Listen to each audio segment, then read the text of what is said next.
Hey everyone, in this video, we're going to be discussing setting up accommodations for your guests who will be attending your wedding. In most cases, many of you will probably have guests or family members traveling from out of town to attend your wedding. Or the wedding itself will be out of town, in which case the same agenda applies. We want to do a little research to find some nearby amenities that they could take advantage of during their stay. As a guide, you'll want to provide information on the following topics such as hotels, transportation, restaurants, or fun things to do. I'd begin with making a list of some hotels in the area for anyone who might need to find overnight accommodations on the night before or the night of the wedding. You'll want to try to keep everything in a 5 to 10 mile radius of the venue to keep it convenient, but also lay out some options based on price. In some cases, hotels will offer a discount to book reservations in bulk for events like a wedding, so that might be worth looking into as well. A little light Googling is all you need here. You can also ask your venue if they have any recommendations. A lot of the time, they've already got a list ready to go. The venue is also a great resource to ask about transportation needs. They'll be familiar with any local bus companies, limousine transportation, and everything in between. This may be an add-on you want to include in your wedding budget depending on the size of your guest list. Otherwise, I would make sure your guests know if rideshare companies like Uber or Lyft are even an option. Your guests may plan on drinking a lot, then Ubering back to the hotel, but if that's not an option, then you're stuck with a drunk person who's stranded. Again, we've seen it all, so a little planning ahead goes a long way. Next on the list would be to research some restaurants local to that area. If anyone's coming from out of town and staying over, they won't be having any home-cooked meals, unfortunately. So if you know of any great places in the area, just including a few of those in this list would be greatly appreciated by most. The last thing I would include would be any fun things to do in the area while people are visiting, especially if you have families traveling. Breaking things up with a bit of a fun activity is a good game plan. I'd look for any popular tourist attractions in the area and start there. Something like a park, train ride, a zoo, the beach, or an escape room, and add those to the list. In addition to all these resources surrounding the wedding day, we also want to use this space to point out anything that the guests may need on the day of. Some topics to keep in mind would be parking, maps or directions, accessibility information, potential food allergies, and safety protocols. Some venues may have a designated area for guest parking, so including that in the list of resources is only going to help your guests. Depending on where the wedding takes place, there may be a need for a map or directions to guide people to the ceremony location.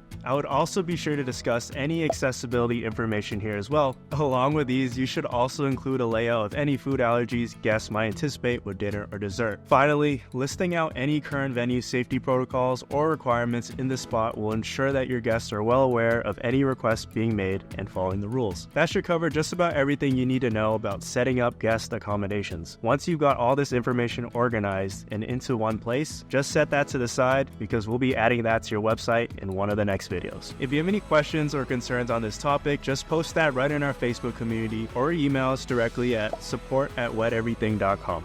See you in the next video. Thanks for watching, you guys. Hope you enjoyed it. Don't forget that you can subscribe to our channel right here, and we will see you in the next video.